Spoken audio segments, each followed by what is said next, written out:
unfortunately. I've seen the concept come across my desk once or twice, but it's just nothing that they're taught. So a lot of these principles are fundamental if you want to create real estate business, an investment business, that kind of a thing, and in analyzing your market. So you always want to be analyzing your market and figure out where your marketplace is so you know how to invest. Now, we do own real estate property management and construction here in Southwest Florida, but we are national real estate investment coaches. We help people build wealth nationally.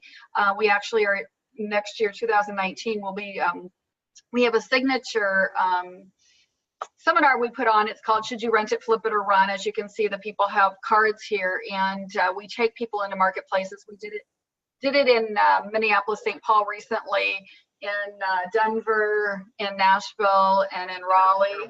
Yep. And so we've been analyzing markets in different places, and we're going to share some of that with as we go today.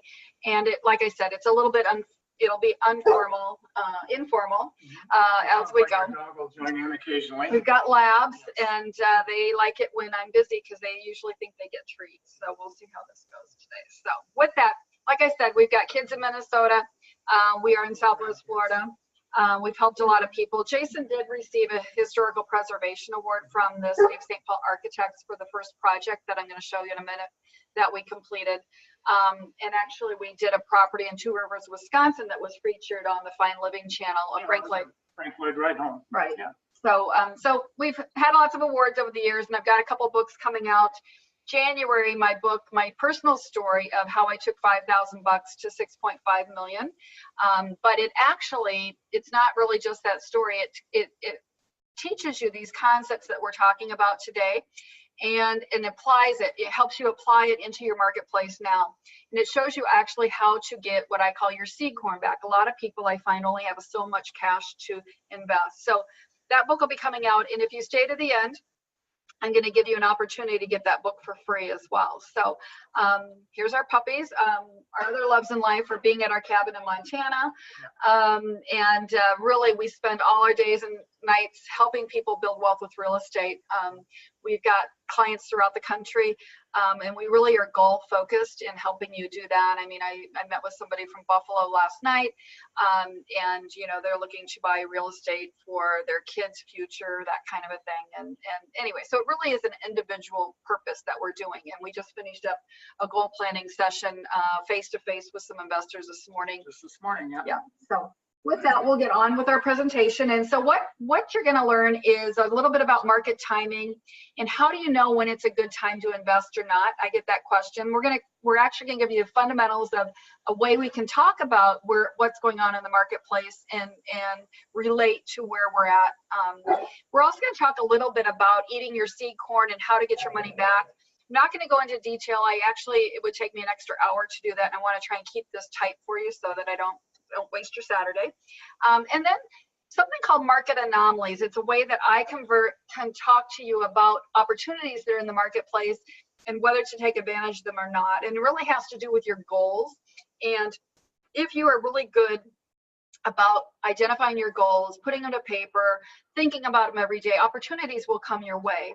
And when a market anomaly, when a strategic method to accomplishing your goal comes in front of you, you'll know to take advantage of it. And I'll show you some examples of that in a little bit. We're going to talk about a few investment strategies and give you some basics in being able to decide, should you rent it, flip it, or run? So our goal with our investors is to teach you everything you need to know so that when you view a property, you view it like we do. We know within 5 minutes, sometimes 45 seconds, should you rent it, flip it, or run on a particular property, right? And so if we teach you fundamentals, and the basics would be market timing and market anomalies, and that's part of the foundation along with your goals. And then we give you other skills on top of that. We'll talk more about that as we go. So that's what you'll learn today. And what I'm hoping you'll get today is a golden nugget, a thought, a technique, a strategy, something that can put you, Holly, help you get a forward, she got me out of sync here, help you take a foot forward, get going and change your life and know what you're going to do next to get ahead. And so, like I said, if you stay to the end, I'm giving you opportunity to get my free book. And it actually will be an audio version too. I spent all of Thanksgiving inside a closet Literally in a closet. recording it. My son used to be a meteorologist. He says that's the best way to get rid of noise, like puppies, right? And so anyway, that'll be ready January 1st. So with that, what's your big why? My big question to you today is, why are you on the call? There's something that you're interested in real estate for some reason, right? And what goal? Everybody has a different goal. Is it to pay off some debt, college, retirement? A lot of baby boomers, a lot of people right now, you know, a lot of that what they had saved is gone. You know, the last real estate downturn took it out. Or we just don't have retirement. Like my dad, was Air Force and he had a great retirement, but you know, I don't have that. So I've got to do something for myself. Or you got to work for the big guy all the time, right? Or do you want to, you know, do you want a new job? Do you want something new, a new business, a legacy? Or some of my clients, they have philanthropic endeavors, and you know what, it's a lot easier to help others in need when you have a little bit more to give from, you know. So with that, we're going to go on. And a lot of other problems I see investors face are, how do I get started investing? What's the best strategy? Who should be on my team, and how should I finance this? And how do I find more cash to invest? How to estimate the repairs on the spot, that kind of thing, and what kind of offer should I make? And what we're going to deal with today is now a good time to invest in real estate. So there's different strategies that work at different time periods. How do you find good tenants? How do I manage it? Should I do the work myself, or should I keep my job? How do I calculate a return on investment? I was talking to a group this morning about that, and you know, a lot of times people buy an investment and they think it's a great deal, and so then they just become complacent, and they don't actively look at their investment over time and realize that maybe the return on their investment is going down with time. And so what can they do to increase that return on investment? Because Jeff Worth of the Worth Companies in Minneapolis, St. Paul says if you can achieve a 30% total return on your investment, year in and year out, you can become what Austin Powers would say is a billionaire. So anyway, should you get a real estate license? We're going to, we are going to cover all of those things today, but those are issues that we like to work through with you, right? One of the biggest mistakes I see investors make is really not having a personal strategic plan and inadequate mentorship. I had a client recently come to me and he's like, oh yeah, I just bought these 5 houses. I'm flipping them and I'm going to sell them when I'm done. And you want to come see them? So I said, yes. And I did. And I went and looked at him and I said, yeah, this is great. I mean, unfortunately, he had gotten laid off from corporate America, had a few $100,000 to invest in these properties and was going to flip them, become an investor long-term, not have to work for the big guy anymore. And I looked at these properties and I said, well, that's great. I said, but unfortunately, you bought 5 rental properties because these are not flippable. So he was misled. He told his realtor, I need something to fix up. She didn't, like a lot of realtors, none of the stuff that we talk about they teach us realtors. And so anyway, you got to be real careful and make sure you have good mentorship, right? So you should be here if you want something more. You want to know if it's a safe time to invest or not. Maybe you're open to new strategies, you're learning based, and you look positively at new opportunities. But we're not going to give you any get rich quick scheme. Okay, or one simple alternative to doing real estate. It is real estate's tough, and it's hard work, learning, and tenacity. I learned this stuff over 30 years. Unfortunately, I did not always have a mentor. I have paid for mentorships over the years for different things. Like at one point in my life, I didn't know how to do private hard money. So we dropped a big one and paid for that to learn how, right? And so at times, but unfortunately, let me just kind of admit people come into the room. So welcome, Mary. All right, so that's what we're not doing today. So we're going to go ahead and start, and we're going to tell you a little bit about our story. We gave you a little bit of background. I believe we've got Minneapolis on board here today too. So some of these properties will look good for you. You'll know this is Summit Avenue. You might recognize it. F. Scott Fitzgerald, this center bay window here, wrote The Side of Paradise at 599 Summit Avenue. And so this actually is where my story started. And I'm not going to tell you the whole big story today. What I'm going to do about my story, though, is I took, what happened is let me back up. So today what I'm going to do is tell you how market timing and market anomalies played into my story, right? And so I'm not going to go into all the nitty-gritty details. That's for another day. But I simply found myself in 1991. I was getting divorced. I had two small kids in tow, six and 4, and I needed a place to live. I ended up buying this row house here on a contract for deed next door to the F. Scott Fitzgerald. I paid over what it was worth because I needed terms. I was getting divorced. You can't get a loan when you're getting divorced. And I didn't have money to fix it up. I simply moved in. I knew that it would probably go up by the amount of my payment every month, which was about $1,500 at the time. And I would be money ahead rather than throwing out the door. And so I just was what I call a new baby realtor at the time. I was only in the business like 2 or 3 years. Anybody less than 4 years, unless you've done a zillion deals, I call you a new baby realtor, because there's so much learning you have to go through.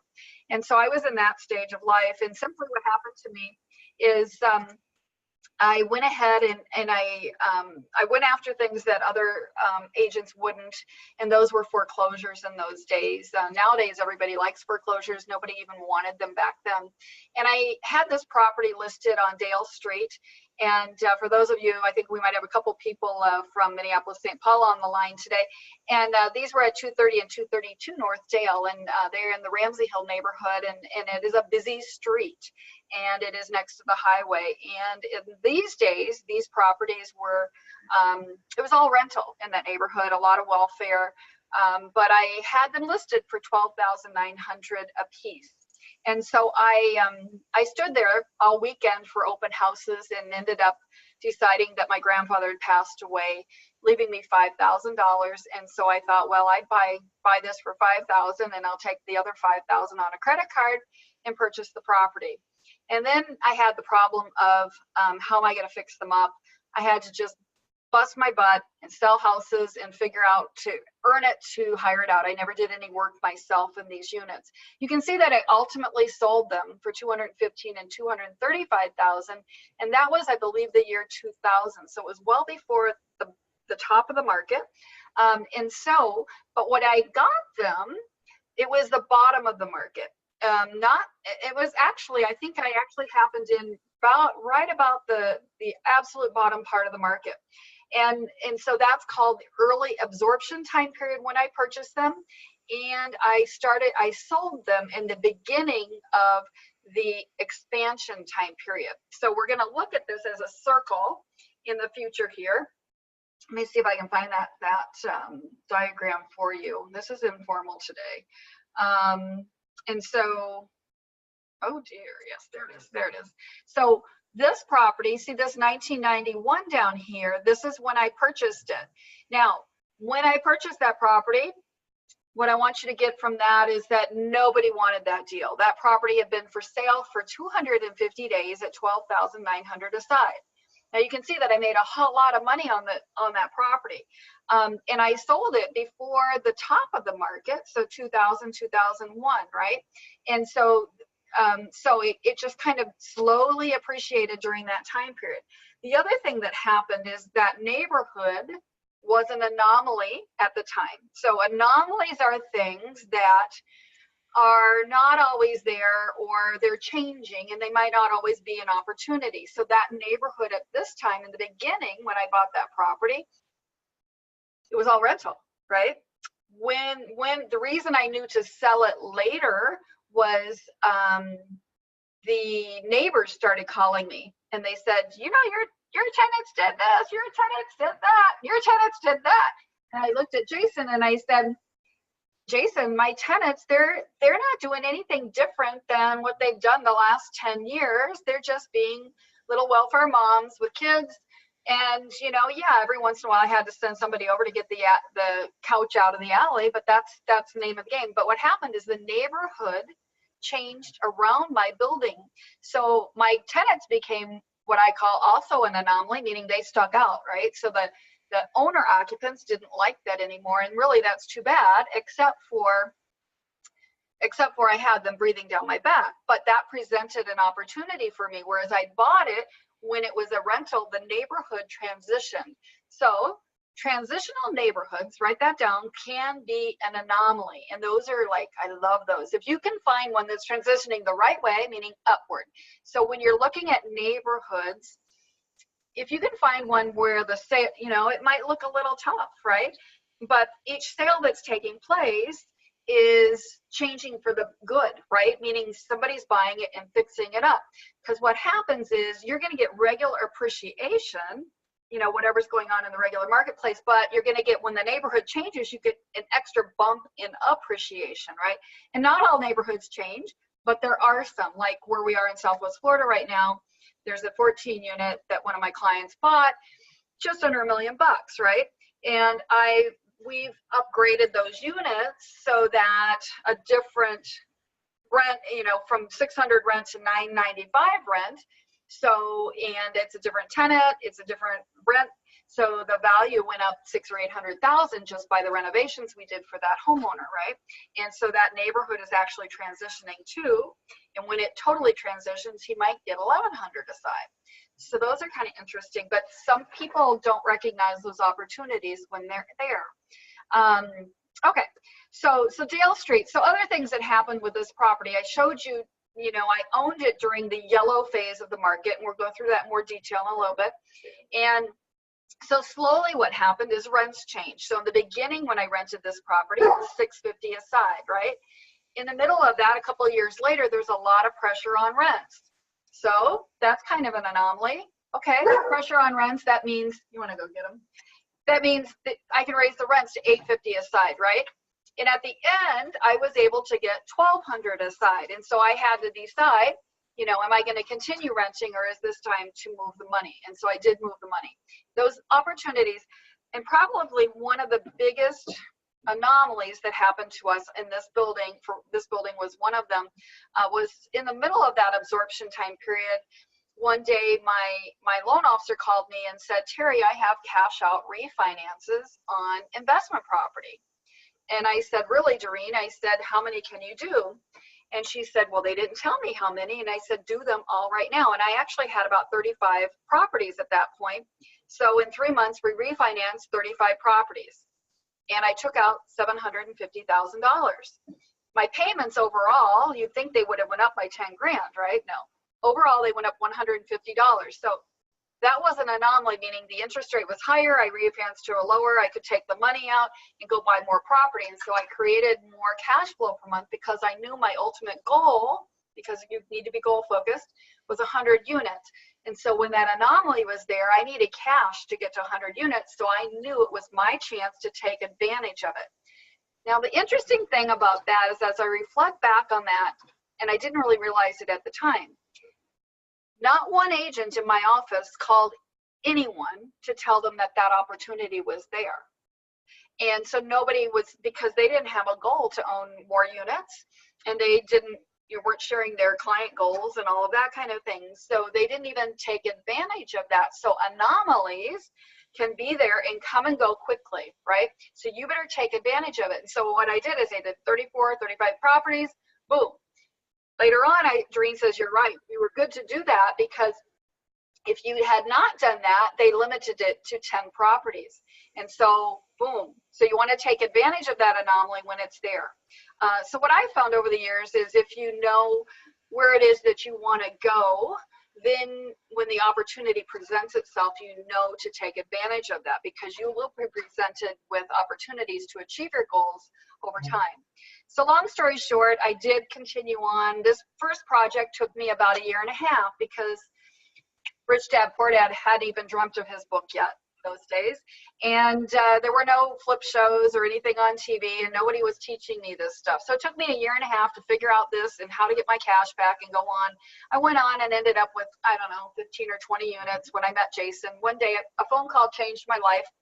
And a client called me on this rental property I had listed. And so he'd listened to Carlton Sheets, and so I ended up selling them this triplex at 675 Fuller in the central neighborhood of St. Paul. It's a 3-bedroom on each side with an apartment upstairs. But Mark and John became good friends, and they are still in our life today. I sold them, I don't know, 50, 60 properties, and took them from being, they bought the property on a credit card to being multimillionaires. But more importantly, they introduced me to Jason. And you want to tell them a little about your story? Sure. Yes, I had just moved to town and I was, looking for a place. I was doing some work for Mark on his properties, and timing wise, it was perfect. They were really having fun and making some good money on the properties. And I was just looking for a place to live. And Mark said, well, talk to Terry. Well, I had already talked to a different realtor who said, no, you're not really qualified to buy. So anyway, that part, Mark said, go talk to Terry. So I did. And she got me qualified because not all lenders are the same. So she said, that's not true. Let's take a look at this. And just sitting down with her one time, she was able to move me into, getting loans and figuring out how to get some money to change my life. And within 6 months, we had found what was going on because the timing was right. I looked around and, you see that market timing, and other people weren't really interested, but these guys were doing it. They were making money at this, and they were not really having to fight that hard for properties, yet other people hadn't really discovered it. And the key factor there was that they were doing it. They had already spent, Terry had really spent a few years or more than that at that time. She kind of had it down already. So she was teaching Mark, and then I came along and she started teaching me how to do this. And I was able to take advantage of the right market timing.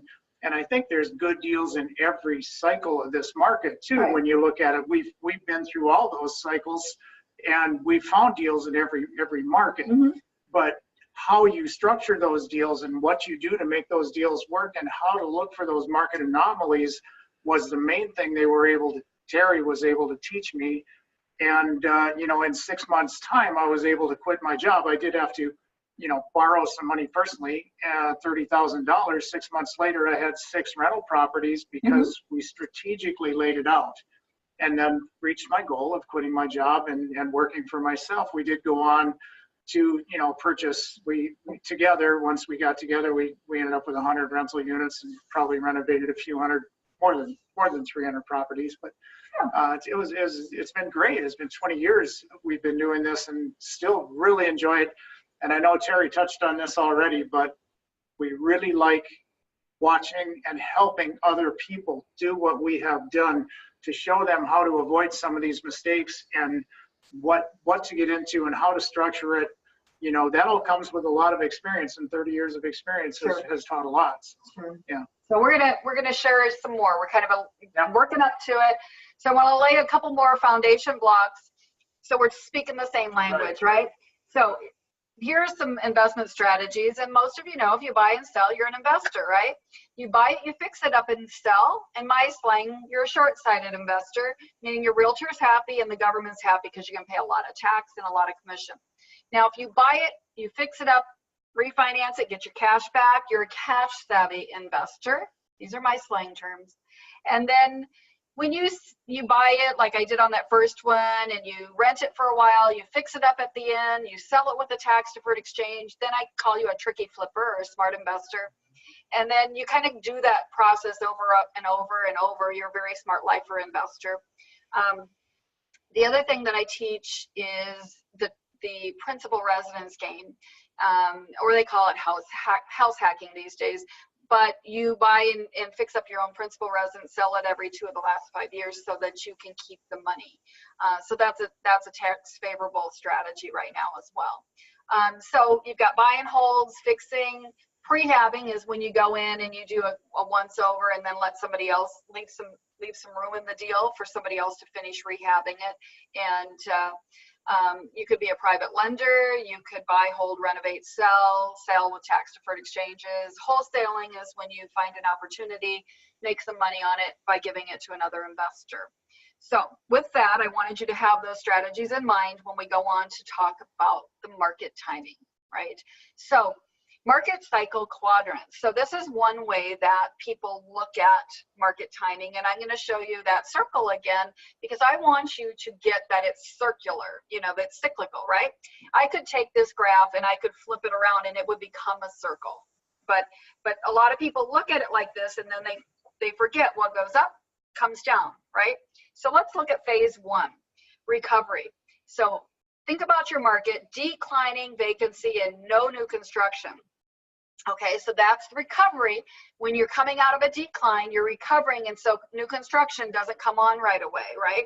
So right now in your marketplace, there is a lot of new construction, and so that is not the phase that any of the market cycles are in right now.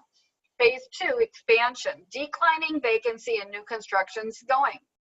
Still sounds pretty good. Most parts of the country, as I said earlier, we did our rent flipper run in a few different cities this summer on our motorcycle, and all of the cities that we encountered had declining vacancy rates and new construction was going on. So the question is, are we in hyper supply yet? So phase 3 is hyper supply. You start to have increasing vacancy. The answer was no, not yet. New construction still going on, right? And then increasing vacancy, and more of those houses get completed, and then they kind of stop building. It takes new construction a little while to turn off the faucet because they got to finish the build, right? And so a lot of times they'll still be building when we're in recession. So you have to kind of watch your cycles. You can do different things during different time periods, but another way I like to look at it is cyclical. And one thing I want to say, because it's top of my mind right now for some reason, is if you're reading it in the paper, you're probably too late, okay? You should be knowing what's going on and know about it a good few months before they can write about it. They can't write about something until it's a fact, right? Or until it's a, well, they don't always have facts on the paper, but if you're relying on the paper, you're doing it with the hordes, right? And the places we've made the most money over time was not being exactly like everybody else, or being there first and then getting out before everybody else kind of ruined it, right?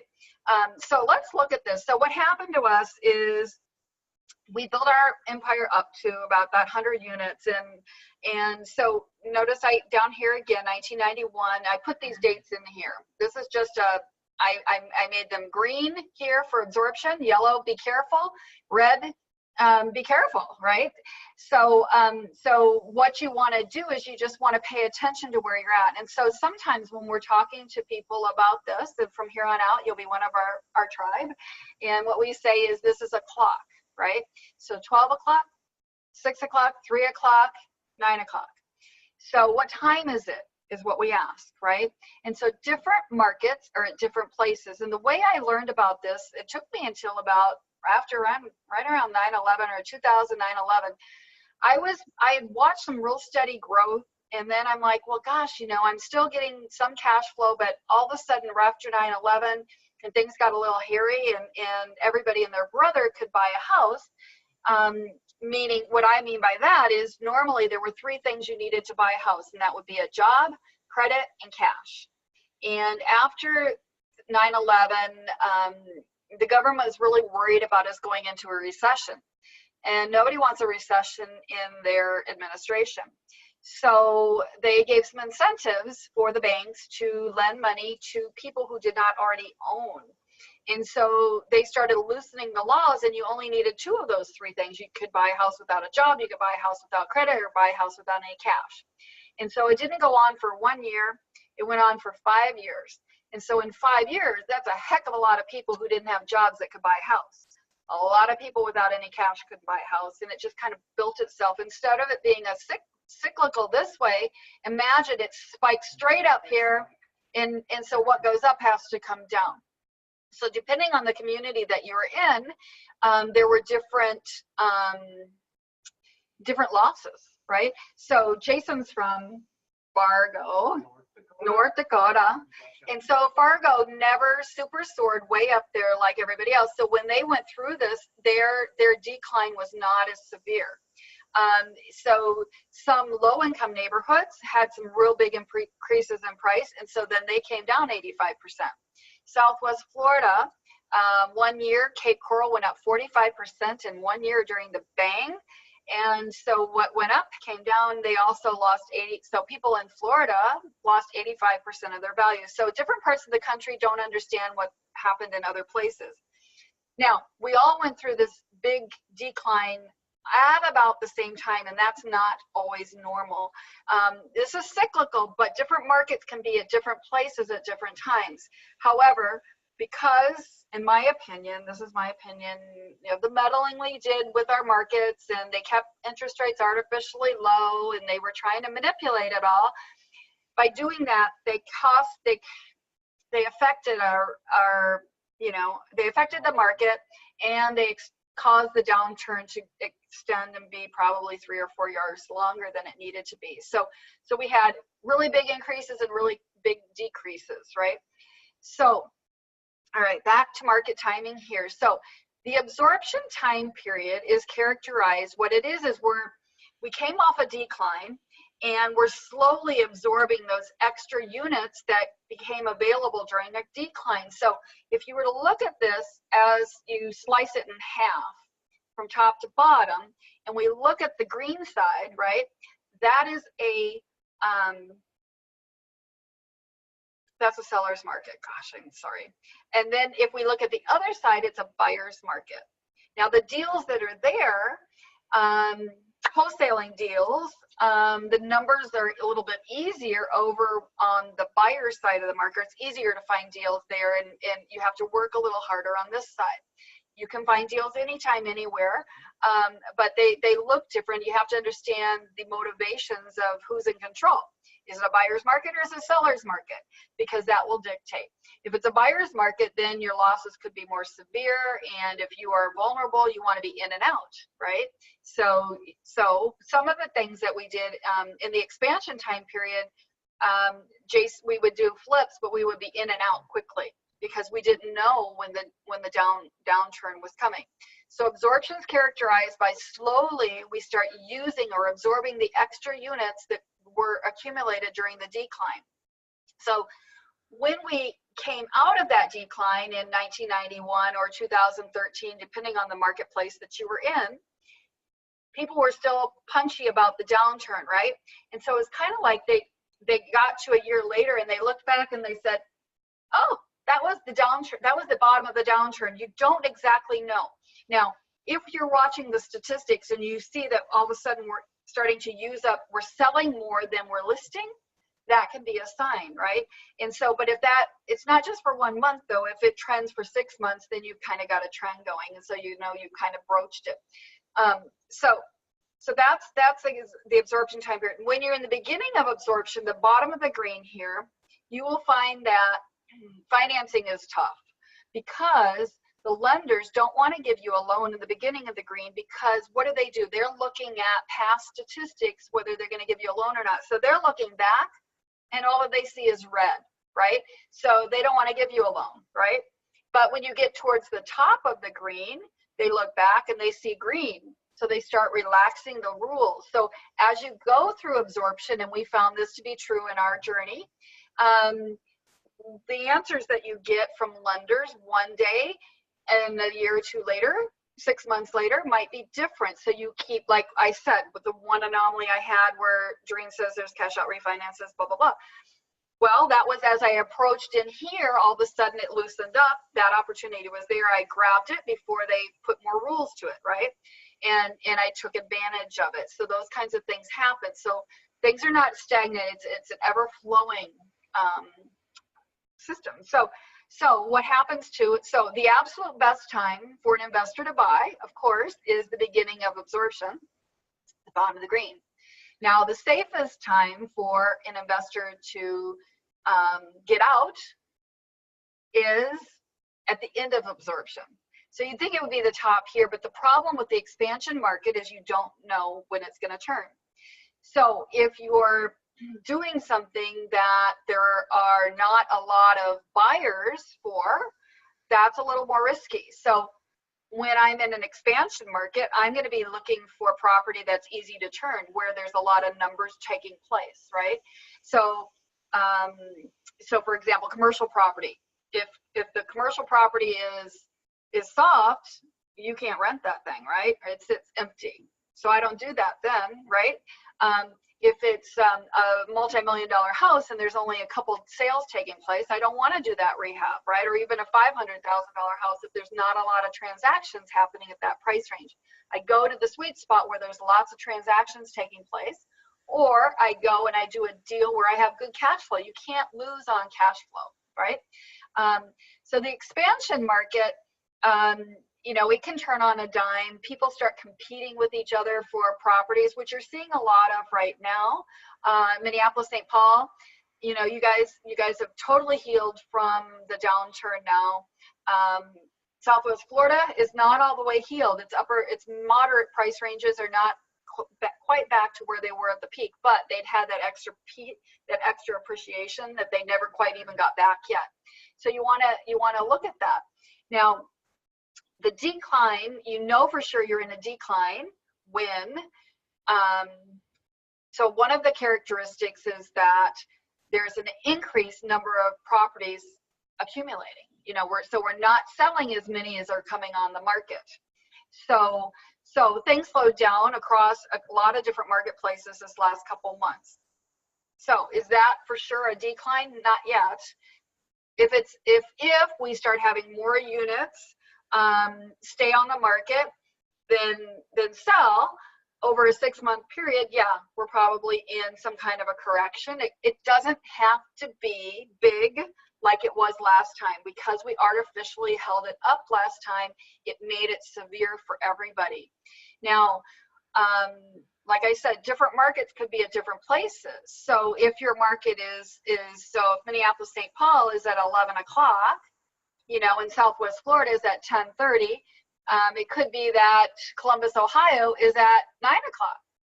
So, you know, so if you're a savvy investor and you're global, which is actually one of our things that's taking people global, not global, but international, then, you know, you'll be able to invest in different time, you know, depending on what your investment goals are, right?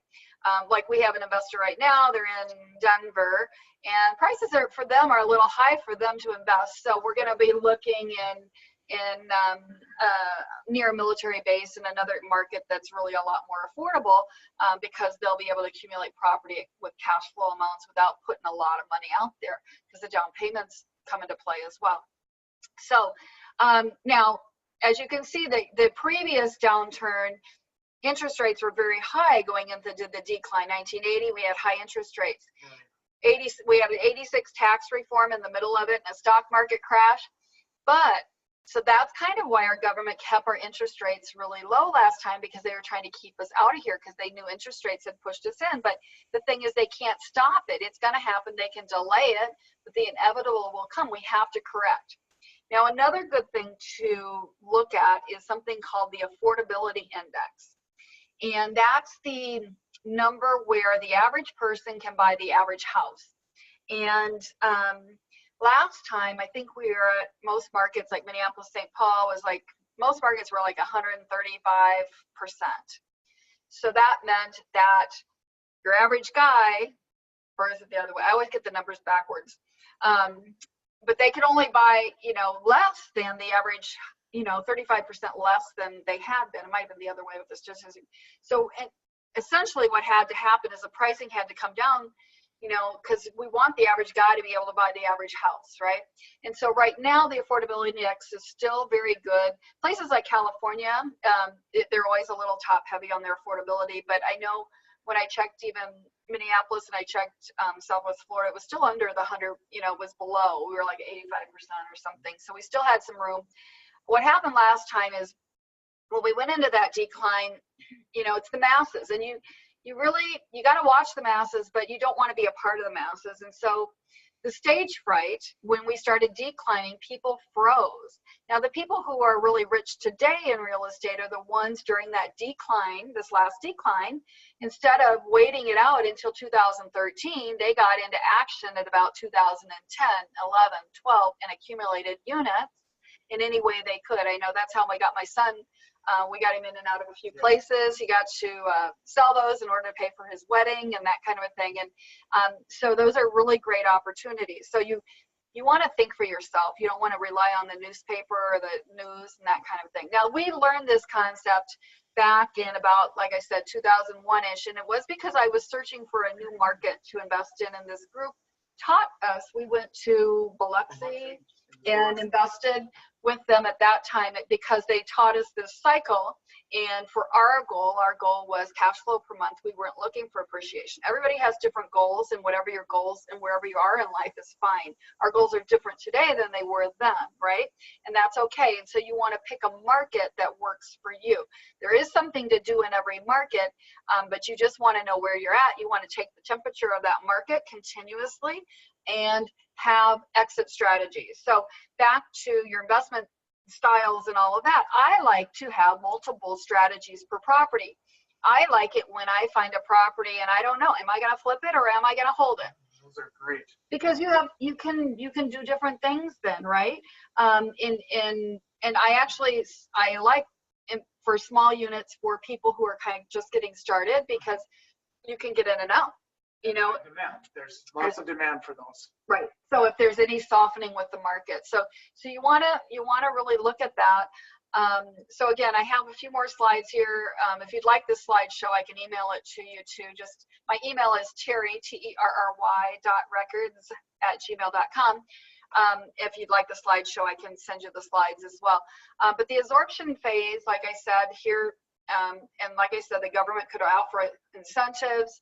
The number of properties slowly decrease. And so I have this kind of drawn out for you. The expansion, decreasing inventory of homes. And actually we're seeing that.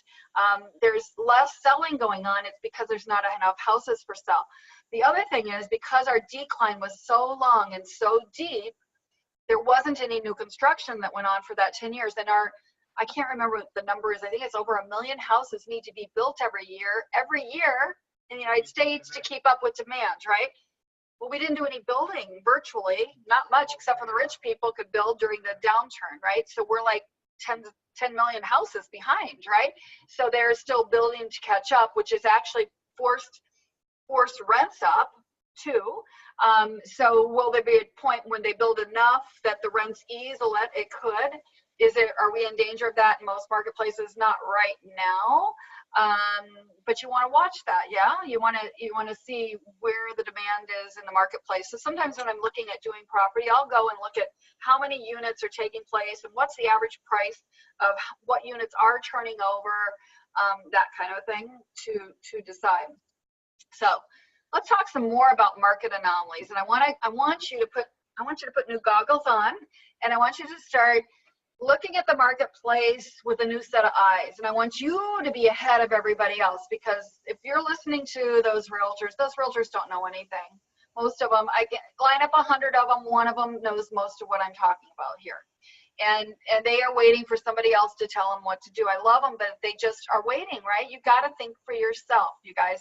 I would teach market timing in the beginning of the downturn, and they'd be like, well, isn't it going to be okay? This was November. Yeah, February, March, it's going to be okay. I'm like, no, don't you know it's going to take 5 or 10 years to fix what's going on here?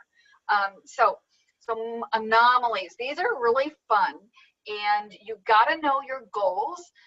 You got to know what it is you want to do in the marketplace long term. So I always have this, what I call this, I'm on goals. We did goal planning this morning. So I'm really into goals today. What's my big, hairy, scary dream?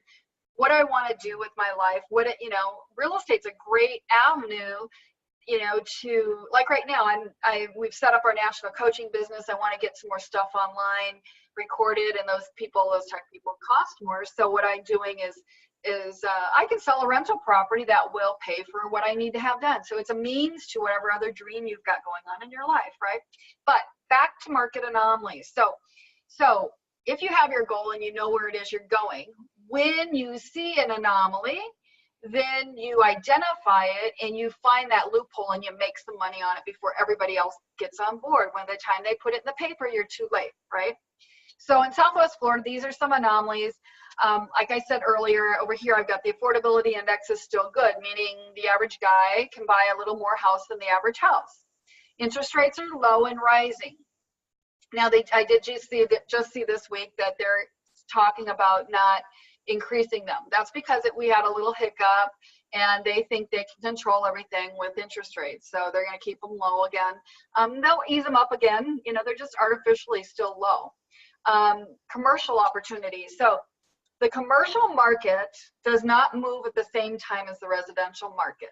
It's about, in my opinion, a couple years behind usually. But you know, you've got to have more money and backing to play that game, because those vacancies can, you know, think about it. How many buildings have you seen that are empty for a year or two? Be careful. Small upscale might be an anomaly. So we have a baby boomer generation. So they kind of like that small thing. Now, the tiny house movement, that is an anomaly. So is that something you can capitalize on? Maybe. Tiny house movement, it's good for a lot of people. It's good for low-income folks. It's good for seniors. It's good for, it doesn't have to be on wheels. It can be small houses, right? It's a lifestyle choice. So is it something that talks to you? Maybe, maybe not. New construction can be an anomaly. What else do we have here? Right now, vacation rentals. So in the olden days, we had 12 vacation rentals at one point before the downturn. People didn't know how to find them, right? Hard to market for them. It was. No. So in the off season, they wouldn't book very well. They didn't book very well. If you had a lot of extra money, you could have vacation rentals. Well, that's a little different now, because the Americans have learned how to shop online. Now they know how to Uber. They know how to Uber Eats. They know how to VRBO, and they know how to Airbnb, right? So that's changed that market a little bit. So if somebody had a goal to own a vacation rental or a second home, it could be offset. And you aren't going to probably come home with lots of money in your pocket, but you're going to have a nice place that you call home that's going up in value, and it almost breaks even depending on the price range and where you did it, right? Young techs are relocating. A lot of people are figuring out, you know what, I can work from home. I mean, we're doing this seminar and from a tiny house rehab that we're doing right now. And, you know, you can do it. Sometimes we do them from our RV. You can do anything from anywhere. The population is growing. Are there ethnic groups, you know, or is that something you're interested in? 2 master bedrooms, pet friendly, this and that. What else could be? Large percentage of cash sales. There's a lot of cash out there. So how can you take advantage of that? Can you use that for private money or what, right? Cheap advertising, everything online. You guys got emails from me. That wasn't real expensive. My Facebook ads are a little more expensive. It's a seller's market. So there's different opportunities come about in a seller's market, right? Crowdfunding, yeah. Let's see, we've got, so down in Southwest Florida, we had something called Red Tide this summer, and it was a hiccup, and it caused, normally, right now, the realtors raise their price at least 10 or 15%. Now, they didn't this year. They eased their pricing backwards. So we have a little anomaly where we're at right now, because pricing's cheaper than it probably should be. And now the snowbirds are all coming to town, and they aren't distracted with a hurricane, which was the anomaly last year. And so what do you know, so when it was an anomaly for a hurricane, you know, then, yeah, like Jason, he went and did tile roofs, made $1,000 a day, because that was an anomaly. He could do it for a month or so, and then it would go away. So you watch what's going on around you so that you can get involved. So everything's online. Another anomaly is few people have retirement. The millennials are starting to get into the marketplace. Multiple languages, tiny houses, no bricks and mortar. A lot of businesses, no bricks and mortar. And so it doesn't have to just do with real estate. It could do microbreweries, bake stores, and now, like we were out in Denver. Denver had the marijuana thing going and oil. They have a lot of oil going around there. And between those two things, it was really keeping a lot of economy going in Denver. There was a lot going on there because of that. Yeah, so one of my friends, she's trying to get a hemp thing going in Colorado, because that's an anomaly and some big money as well. So what's coming to your town, you know? So get ahead of that, but don't be like, don't be too late to the party. You know, how those ghost towns, those video stores. Come and go. You know, when we got whatever on our TV so that we could watch, what is that, Netflix and all that, and then, you know, you know, we don't go to the DVR store anymore to get our DVDs and all of that. So you want to change with the time, be thinking ahead. you know, it's kind of like in the middle when we were going through the downturn, I looked around, I'm like, oh my gosh, all of these specialty shops are going to go, you know, the granite guys and all of this in the middle of that downturn for 10 years, they weren't going to make it, right? So the big guys that had multiple things they sold, they were going to make it because they could do bulk, right? They could sell more of different things. Their margins were different, right? They were going to make it, and they did. So any other anomalies like that, or? Okay. I mean, there are, but that's good examples. Oh, Take a breath. so yes. So what do you want to do? You want to evaluate your marketplace. Look at that market data. Your realtor should be able to pull this up. Sometimes they don't know they have it. The stats are right there in their computer from their board of realtors. It's pretty easy to find. So you want to look at historical and current data continuously, every couple months, right? So what's the absorption rate? So how long does it take the current level of buying to eat up everything that's on the market if you weren't to list anymore? And that's called your absorption rate. So let's just say if there were 600 houses for sale and we were selling 300 a month, that's a 2-month absorption rate, right? So when we went, for example, we were looking at that when we did our motorcycle tour evaluation. Denver was at 1.9 months. Minneapolis, St. Paul was 2.1 months. We came back to Florida thinking Florida was bad. I mean, we thought Florida had topped out, and we looked at the United States and we're like, whoa, we got 5.9 months here. So we were on the verge of going into a buyer market in the middle of red tide. So is new construction going on? How many days are on the market? Are they on the trend up or on the trend down? And each price range can be different for days on the market, and what's, you know, so you want to look at that. What's your percentage of cash sales? What is your average price? Do you average all the prices together, what's sold? And what's the median price? So those two numbers, if they're different, it could be thwarted on the cheap end, or it could be thwarted on the mini mega million end is affecting your average price. And so you want to know where the average number of, you know, where it's happening in the middle, right? So place emphasis there. Current trends, are there businesses coming and going? One business that's shutting down in your town, if you're not a huge town, can put you into a buyer's market, right? So you want to watch that, and if there's a trend now, if there's something new coming to town, what can you provide for that? And is that going to boost you? Is it enough that's going to boost you, right? You can also go talk, your Chamber of Commerce's they have long-term plans, right?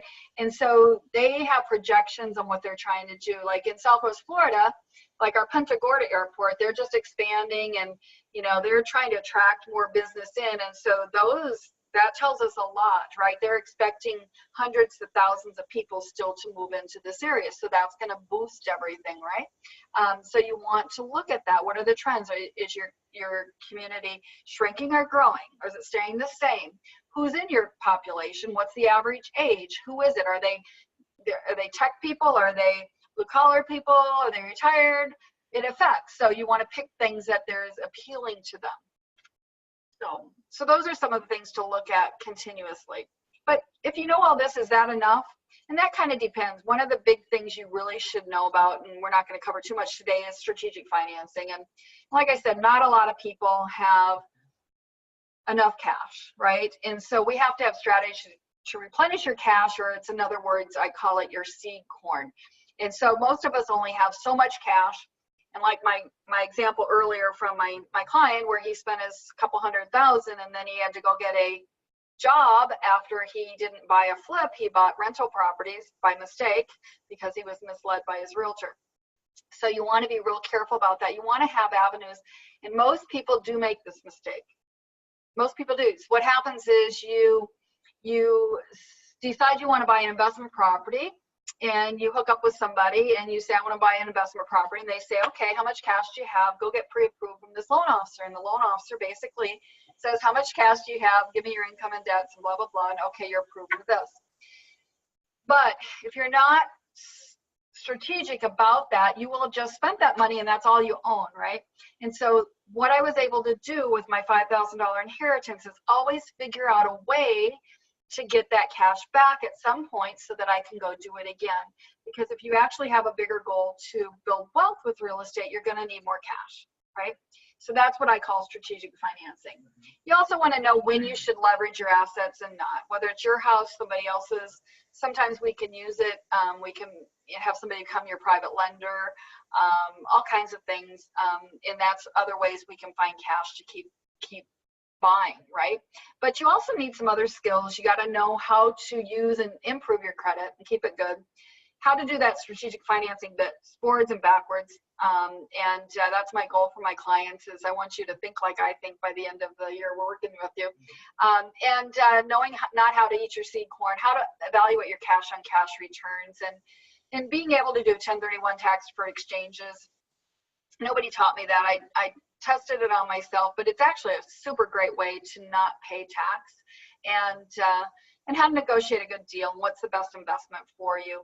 Jason teaches people on how to evaluate the property, estimate the repairs on the spot, because our goal is when you see that property in 10 minutes, you got to decide, is this property up or down? Are we walking or running or buying it? Fix-up properties aren't for everybody, but a lot of people are really looking for them. And, you know, the smart ones are pre-approved and ready. They can walk into a property and know within, you know, very short period of time, okay, I'm going to spend $35,000 on this and I can resell it. So this is a go, or no, that's too much money. I'll never get it out of this property. And that's what we need, you know, for you guys to be able to do, which we can help you with. Yep. Is it a safe time to invest? And do you know how to evaluate your marketplace like we've been talking about today? And a lot of times you need to network with other people to kind of keep your temperature on that. But there's only a lot of people are followers, and so you want the people who are more analytical and helping you analyze the market and not just follow just any Joe Schmo. If you go to a RIA meeting, you know, 90% of the room is a bunch of wannabes and very few people are actually doers, right? So you want to hang out with the doers so they know what's going on and they've lived through this before, so they can help guide you as well. You got to have the right team of players. You got to be able to protect yourself, how to manage your team. What else? Lots of stuff. It's a lot, right? How to understand the tax principles so that you can save your cash and not pay the IRS. My son was really happy when I was teaching him. He's in his 30s, but he's like, "Oh, Mom, I just got an $8,000 check back." I'm like, "Yeah, you listened to me." I know. It's not always how much you can make. It's more about how much of it you can keep after you make it. It's a big deal. What's fair market rent, how to screen your tenants, and what's the components of your leases, and whether you should hire property management and do you know how to minimize your risk in managing tenants? And like I said, what we gave you today is kind of the foundation for being able to work on, should you rent it, flip it, or run? Knowing those, it's a knowledge and practice skill. You got to see a bunch of properties and practice your skills and be ever learning in order to master this, right? You can't be in a bubble. But what would you do if you don't know all the answers?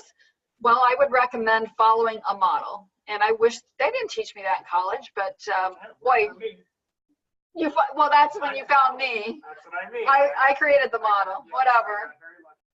Well, whatever. I wish somebody had taught me, because I would have been able to do it a heck of a lot faster than that first 12 years. I think I could do it in 5 years now. But follow a model and actually surround yourself. You know, if you use a coach, you hire a coach. We spent $60,000 because even though I'd done all of that, I'd taken $5,000 to $6.5 million. Nobody showed me, and nobody around me was doing private hard money. And after the downturn, all my clients needed that. And one day somebody appeared in front of me, and it was a coaching program. We ended up paying 3 levels of it to learn their private hard money strategies, which was effective, because then we ended up buying, you know, 15 properties with none of our own money by doing that. And so it was well worth it. But you know, sometimes you have to do that. But so our gift to you is I've set some time aside. I checked my schedule. I opened up some times in the next couple of days to talk to you. If you want to talk to us, it's for anybody who is novice or experienced realtors, investors. We coach realtors, we coach investors free of charge. What we're going to do is talk about your personal goals, your dreams, and any problems that you're having. I might give you some strategies to go ahead and fix those right there on the spot. I might have another plan that I would recommend for your success. It just kind of depends, you know, and then kind of give you some tools. I mean, it really makes us feel good when we can help you with your goals. So if you have a dream or a goal and you want to take some steps to achieve it, or you're open to feedback, you're coachable, and you want to take some steps to improve your future, and you heard something here that resonates with you, or maybe, I hope that you can tell that we're very sincere and we care. That is probably, I mean, we actually, since we moved to Southwest Florida, we've probably met a couple hundred people, and some of them, there was, you know, some of those big coaching programs come to town, you know, you hear them from Shark Tank or whatever, and you go to their free thing, and then next thing you know, somebody spends 35 to 50,000, and they stumble into we do these seminars frequently, and they're like, oh my gosh, I wish I'd met you before. Because what happens is this 150 people that we worked with over the last 5 years, they're like, they can't get into action. It's like great information. It's good coursework, but it's really different, you know, based on your own personal situation and helping you get from where you're at today. So normally what we do is we help you evaluate that, create a strategic plan, and give you bite-sized things you can accomplish, and then move you along at the race so that you're actually all in action, you know. So that's what we're all about. But the way you get in contact with me is you just go to terryandjason.com/apply. You're just going to hit my appointment. It'll be right in my Google Calendar immediately, and I'll know it. And so we just schedule a time that works for you and I give you a call. And then Jason's got an extra bonus gift. He's going to give you my book here. I guess because his picture's on that slide. And you just go to terryandjason.pages.entreport.net. It's kind of complicated. If you just want to email me, I can stick your name in the database to receive a copy of the book, and let me know if you want an audio or an ebook version. And I'm hoping January 1st. It depends how fast Jackie can get through my audio and get it all synchronized for everything. So, but I really wanted to tell you my story myself, so I did record it myself. So. In the closet, I did that. I did it. I came out of the closet later on Thanksgiving Day. So, but thanks for that opportunity. Remember, it's your American dream.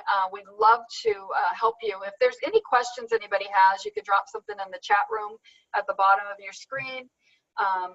It's up to you. And if not, we'll see you soon. We'll probably be in your hometown before too long. So, thank you.